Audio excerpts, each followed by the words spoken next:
সূরা হুজুরাতের প্রথম আয়াত। ইয়া আইয়ুহাল্লাযীনা, আল্লাহ বলছেন ওহে প্রিয় বান্দাগণ যারা বিশ্বাসী মুমিন তোমাদেরকে বলছে, ইয়া আইয়ুহাল্লাযীনা আমানু লা তুকাদ্দিমু, তোমরা অগ্রগামী হয়ো না, অগ্রবর্তী হয়ো না, বাড়াবাড়ি করো না, বাইনা ইয়াদাইল্লাহি ওয়া রাসূলি, আল্লাহ ও তার রাসূলের আগ বাড়াবাড়ি করো না।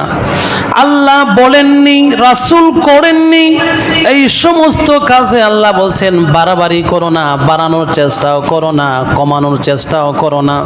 বাইনা ইয়াদাইল্লাহি ওয়া রাসূলি ওয়াত্তাকুল্লাহ, ওই সমস্ত কর্মের ব্যাপারে তোমরা ভয় করো। ইন্নাল্লাহ, নিশ্চয় আমি আল্লাহ, সামিউন, শুনছি, আলিম, তোমাদের ব্যাপারে খবর রাখছি। বলুন সুবহানাল্লাহ। এই আয়াতে আল্লাহ বলছেন সাবধান, তোমরা আল্লাহ তার রাসূলের অগ্রবর্তী হয়ো না। রাসূল যা তোমাদেরকে করতে বলেছেন, যা করেছেন, তোমরা তার মধ্যে সীমাবদ্ধ থাকবে।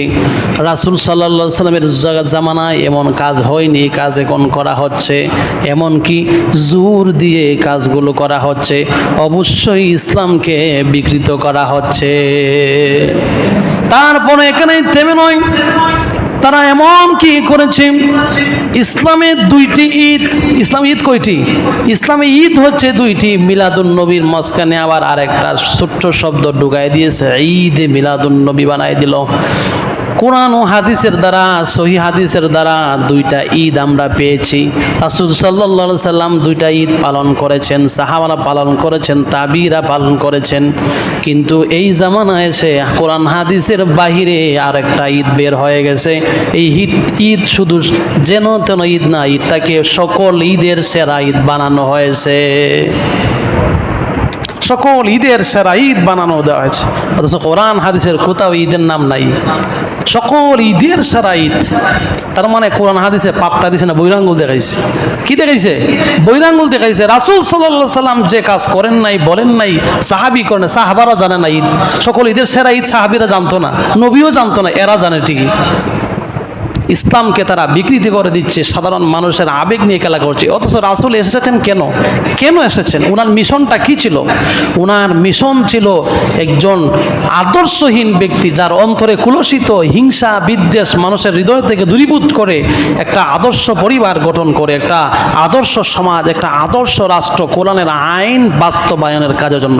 যারা এই সমস্ত সস্তা ভালোবাসা দেখায়, দেখবেন রাসূলের আইন প্রতিষ্ঠার কাজে এদেরকে জীবনও পাবেন না আপনি, জীবনও নাই। এরা কোরআনের আইন প্রতিষ্ঠার জন্য বলেন, রাসূলকে গালি দিয়েছে, রাসূলের সম্মান নিয়ে অবমাননা করেছেন, এই সময় তাদেরকে খুঁজে পাইবেন না।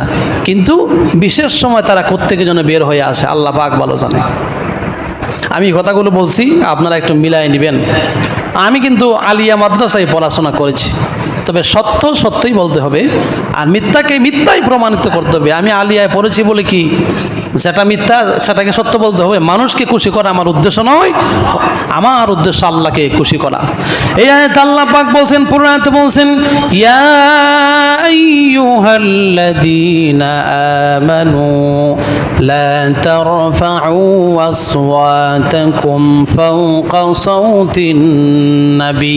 আল্লাহ পাক বলছেন, ইয়া আইয়ুহাল্লাযীনা আমানু, হে বিশ্বাসীগণ, ঈমানদারগণ, লা তারফাউ, তোমাদের আওয়াজকে উঁচু করো না।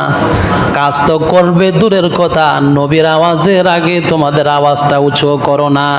আসওয়াতাকুম ফাওকা সাওতিন নবী, নবীর আওয়াজের চেয়ে, নবীর কথার চেয়ে, নবীর কাজের চেয়ে আগ বাড়ায়ও না, দুঃসাহসিকতা দেখায়ও না।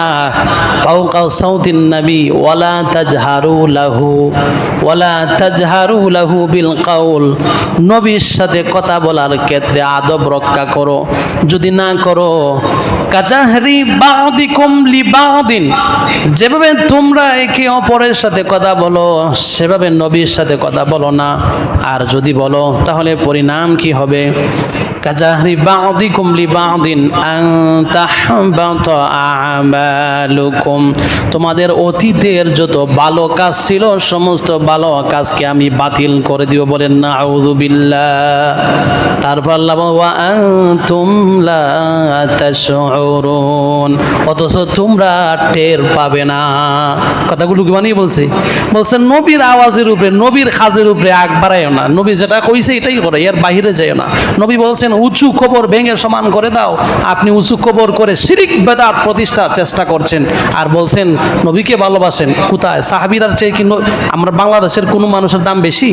একজন সাহাবীর ঘোড়ার পায়ের দুলার সমানও কোনো ব্যক্তি হতে পারে না। সাহাবীরা সরাসরি কোরআনে ঘোষিত জান্নাতি, অথচ এই সাহাবীদের কবর একটা পাথর দিয়ে নাম লেখাই করা, খোদাই করা। আর আমাদের দেশে সাধারণ একটি ব্যক্তি মারা গেলে তার কবরকে পাকা করে উঁচু করে মাজার বানিয়ে শিরিক বেদাতের কেন্দ্রবিন্দু করা হতো এই সমস্ত জায়গায়। যদি এসবের বিরুদ্ধে বলা হয় তাহলে গালি দেওয়া হয় কেন? কেন গালি দেওয়া হয়? রাসূল সাল্লাল্লাহু আলাইহি ওয়াসাল্লাম স্পষ্ট সহিহ মুসলিমের হাদিসে বলেছেন কবর উপরে বসবে না, কবরকে উঁচু করবে না, দালান বানাবে না, কবরকে মাজারে রূপান্তরিত করবে না, কবরকে কবরের মধ্যে রেখে দাও।